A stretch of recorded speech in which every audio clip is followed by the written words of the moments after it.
him back. He is back. Killer K in the building, yo. Now, for those of you who don't know Killer K is U.S. Special Forces soldier with the rank as an Army Major. Yeah, he's no joke. Do the Killer K share, Abusia. From time to time, I tell you military stories, Abusia. Now, I tell you a story of how he almost died jumping out of an airplane. Let's enjoy. So, normally with the Airborne Rangers, right, with the 82nd paratroopers, a soldier needs to have a certain amount of jumps to get paid, because you get paid for the jumps, right? Jumping out of airplanes. Jumping out of planes, right? Wow, so okay. you get paid for it. Right? So there's only a handful of soldiers that want to jump out of a perfectly moving airplane. Right? Who in their right mind want to jump out of a plane? But hey, I applaud my men and women that jump out of planes. It's really fun. Personally, I think it's better than sex, but you know. Most people would disagree. Because they have to jump out of plane. Oh yeah. Yeah. So yeah, the soldiers have to jump in a month. They are required by regulations, right? Okay. They are required one jump every 3 months. Okay. But being in the 82nd, it's not gonna happen. You're gonna have maybe even 5 jumps a month. A month? Yeah. Instead of the one. Instead of one every 3 months. Wow. They'll make sure they maximize. Yeah, you will jump, right? Now, when you deploy, the government will still pay you, but you're not jumping. Okay, when you deploy to, for example, Afghanistan and Iraq. Okay. You're not jumping over there, but the government will continue to pay you. Okay. You know, but, a big but, when you return, they expect you to resume your jumping. All right, so we came back from Iraq, and we had to resume our jumps. Okay. And before we actually take block leave, and block leave is usually like when you come back from deployment, the government makes sure, hey, let's give this guy 30 days or whatever amount of days that they want, depending on their leave days, to go spend it with their families. And, you know, they want to give you that break, right? Because the minute you come back from block leave, it's go, go, go, go, go. We're training, getting ready to go again, out of the door, you know. Okay. So, but before you can take your block leave, you have to do a jump. All right. So, on this very occasion, you know, we geared up, you know, went to Green Ramp, and Green Ramp is, you know, 82nd Airborne. This is where we load up, you know, you get in chocks and then you get on the plane, and then you all walk the Green Ramp. That's what it's called. You walk the Green Ramp, and then you get on the plane, and then the plane takes off, you know, and then you jump. There's certain procedures that you go through. So I'm really excited. I'm like, oh man, I can't wait to get this jump over with, move on, and go spend time with family. You know, I've been gone for a year, which means I haven't had any pussy for a year. Excuse my French. Wait, they deployed you for a year? Yes, yes. And as an infantry guy, we don't have females, so again, no pussy for a year. You know, so when you come back, everything looks good. You know? Okay. Yeah. 12 months. Normally, your normal deployment is 12 months. Okay. You could end up doing 9 months, but it's 12 months, right? So we came back, and we all excited. You know, we're gonna get this jump over with. Go into our 4-day. After the 4-day, take block leave. Go out there, have fun, because when you come back from deployment, you have a lot of money too. Oh, okay. Oh, yeah, you have. I mean, you've been gone for a year. And you know, your salary are piling up. It's piling up. So soldiers come back with $50,000, $70,000, $80,000, $90,000. Shit. Yeah, cash in their bank accounts, you know. Wow. Yeah. But the smart ones do the smart things with those money. Yeah. So back to, we can have a different discussion on that. So back to the story. We loaded up, Green Ramp, you know, getting on the bird, wasn't thinking of anything, you know. Usually for me, anytime I jump out of a plane, when I get to the door, I first ask myself, what the fuck are you doing here? You know, like, I always ask myself, why are you doing this? You know, But then I just say to myself again, fuck it. You know, and then I just jump out. Yeah. Okay. So I wasn't really thinking of anything bad happening or anything. I've had a couple of bad jumps before, but I've never had a static line injury, okay? And what a static line injury is, the ropes that goes behind the chute, you know, as the soldiers comes in, as they approaches the door. So you have the first jumper, right? So the first jumper is the guy that is standing by the door, the plane, you know, C-130, whatever, the door is open, and he could see outside. He could see everything. Okay. He's just waiting for the jump master to see the green light. The green light will be activated by the pilot.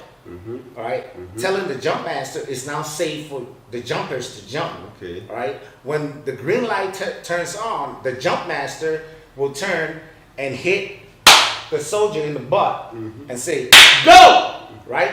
That soldier immediately needs to go, because that's the signal to all the jumpers in the plane. In the plane, yeah. Right? So he goes, the second jumper coming in needs to make sure his static line is handed over. So it is in transitioning. He has to first lock eye with the jump master.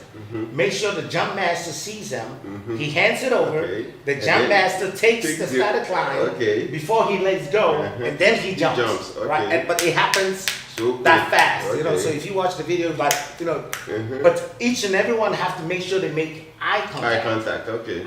The problem here is when you jump with newbies, there's an issue. Okay. They are so nervous that they are worried about, they can see outside already, so they're scared, right? And so now they get to, and it happens so fast, they get to a point that instead of handing it over, they will throw it. Okay. So if the jump master does not catch the rope, there's a problem. Oh. Yes, because when the jump master catches the rope, he pulls it back behind him. Okay. Right? So there's a process. Yes. You hand, like a baton kind of thing. It's going, you know. Okay. So when they throw it, the jump master may miss it, but it's too late. Remember, the jumpers are coming. Yeah. So the problem is the jumper after the guy that threw his static line is in trouble. Why?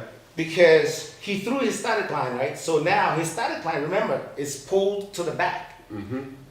This rope did not get pulled to the back. Okay. So this rope is still hanging here. Okay. So me coming in as a jumper, when I hand my static line over to the jump master and he grabs mine, where's the other rope? He's still hanging here. Okay. So as I get ready to jump, that rope is on my arm. Shit. And when I jump, I'm not going anywhere. I'll go outside, but the rope will pull me back and hit the side of the plane. Then you can even break your arms. Yes, so that's what we call Popeye arms. Okay. Right, so that's what happened to me. Wow. Yes. All right, so when I handed over my rope, I saw the other rope, but it was too late. Now, it could go over your arm or it could go around your neck. If it goes around your neck, you are dead. Okay? If it goes around your arm, Popeye arms, but they have to cut. The only way they can free you is to cut it with a knife. Because you'll be on the side of the plane, boom, boom. You'll be smacking the side of the plane. The inside of the plane, no, the outside? The outside of the plane. Remember, you've jumped out. And you were supposed to go with the wing before your chute deployed. But you couldn't go, your chute would not deploy because you're stopped. Wow. So now you're like, you know, just smacking the side of the plane outside. Outside? Yes. Wow. So that was me outside of the plane. Boom, boom, boom. So how did you free yourself? I can't free myself. Okay. They had to cut me loose. Wow. Yes, because they had to cut that static line before I could go. Okay. They could try to pull you in, but that's too much work. So they cut the static line. Okay. And at that moment, I was like, I was already dazed. I've hit the side of the plane so many times. Like, I wasn't there.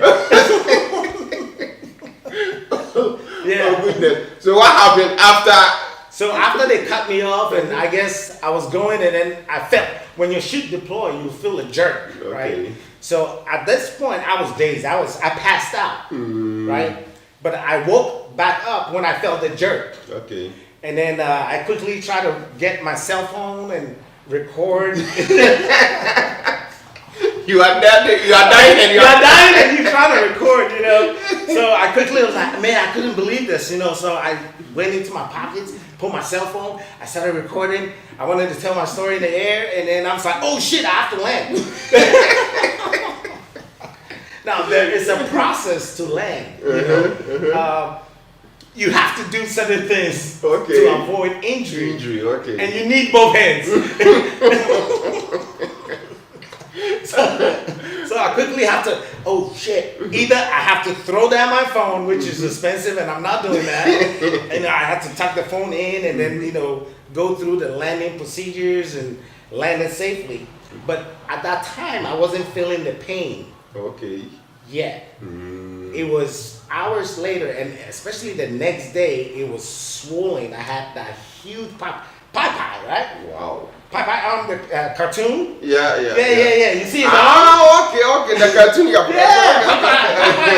know, he's also muscle. Yeah. Hi. So then it was the next day that it was really swollen. Get away!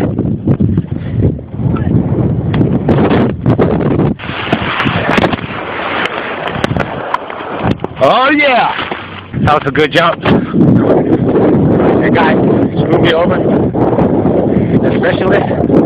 I'm gonna go look for him and fuck him up. He was in front of me. And he didn't do what he was supposed to. Hope I find him. After I landed, you know, my buddy, another Ranger Tab guy, we were just talking about it, and we were happy we landed safely. And we were just talking about, hey man, I'm gonna find this guy and I'm gonna fuck him up, and you know, 'cause he ruined my fucking jump. You know, he could have killed me, all that stuff. But overall, it went well. Did the guy apologize at any point? So I ran into him. So at this point, you know, you didn't know what he just did. Well, I really couldn't do much to him. You know. Okay. Yeah, I mean, I had to go talk to him. I talked to his platoon leader. They spoke to him, and everybody was like, man, you a fucking cherry. You know, we call them cherries, you know. But there was no action, really. You really can't do anything. You know, everyone, you know, will eventually have a bad jump. And that was my bad jump that day. I've had multiple bad jumps, you know, that we can talk about another time. I had a bad jump in Ranger School with a guy just sucking my air. And then we were just fighting in the air and arguing in the air. It was just bullshit, man. Well, if you guys want to hear that story, we will bring him on. He will tell that story too. So I would like to love this story. And if you want him back, you know what to do. Tell Kilake you want him back and we'll bring him back. Thank you for watching. Subscribe to our YouTube channel so that you don't miss any updates. Adios. Airborne jump today, baby. That's what we do for a living, you know what I'm saying? Yeah, they were quick. Getting ready to get on the bird right now. That's how we do it.